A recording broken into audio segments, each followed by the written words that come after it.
दुनिया इस वक्त एक ऐसे मुमकिना बहरान के दहाने पर खड़ी है जिसके असरात पूरी आलमी मईशत को हिला सकते हैं। मशरिक़ वुस्ता में वाक़े एक तन समंदरी रास्ता आबनाए हुर्मुज़, जहां से दुनिया के तेल की बहुत बड़ी मिकदार गुजरती है। हर रोज़ तकरीबन 2 करोड़ बैरल तेल इसी रास्ते से आलमी मंडियों तक पहुंचता है और इस तेल का ज़्यादातर हिस्सा एशिया के ममालिक को सप्लाई किया जाता है। तसव्वुर करें, अगर किसी वजह से यही रास्ता अचानक बंद हो जाए तो सबसे पहले असर एशिया की बड़ी मईशतों पर पड़ेगा। जनूबी कोरिया, जहां की बड़ी बड़ी फैक्ट्रियां और सनती शहर बड़ी हद तक दरामदशुदा तेल पर चलते हैं, अगर सप्लाई रुक जाए तो चंद ही दिनों में पैदावार मुतासिर हो सकती है। इसी तरह जापान, एक ऐसा मुल्क जिसके पास कुदरती वसाइल कम हैं और जो तवानाई के लिए ज़्यादातर बैरूनी सप्लाई पर इन्हिसार करता है, अगर सप्लाई में रुकावट आ जाए तो उसके ज़खायर आहिस्ता आहिस्ता कम होने लगते हैं। जनूबी एशिया के ममालिक भी इस सूरत हाल से महफूज नहीं रह सकते। पाकिस्तान, भारत और बांग्लादेश जैसे ममालिक अपनी तवानाई की ज़रूरियात का बड़ा हिस्सा दरामद करते हैं।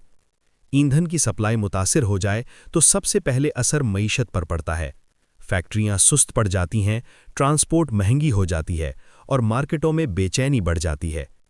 ऐसे हालात में तेल की कीमतें तेज़ी से ऊपर जाने लगती हैं और पूरी दुनिया में तवानाई का बहरान पैदा होने लगता है।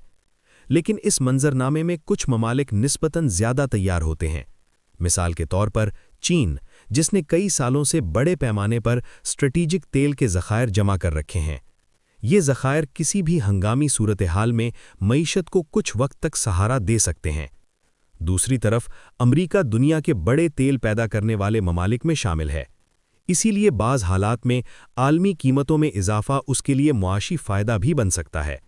मगर असल सवाल ये है कि अगर आबनाए हुर्मुज़ में कशीदगी बढ़ती है तो इसके पीछे असल ताकतें कौन सी होंगी? कुछ रिपोर्ट्स में ये दावा भी किया जाता है कि खित्ते में निगरानी करने वाले जहाज़ और खुफिया सरगर्मियां बढ़ रही हैं। अगर वाकई ऐसा हो रहा हो तो ये मामला सिर्फ एक इलाकाई मसला नहीं रहता, बल्कि ये बड़ी आलमी ताकतों के दरमियान एक पेचीदा सियासी और मुआशी कशमकश बन सकता है, जहां हर फैसला आलमी तिजारत, तवानाई और सियासत को मुतासिर करता है। और इसीलिए आबनाए हुर्मुज़ को अक्सर दुनिया की तवानाई की सबसे अहम शहर कहा जाता है।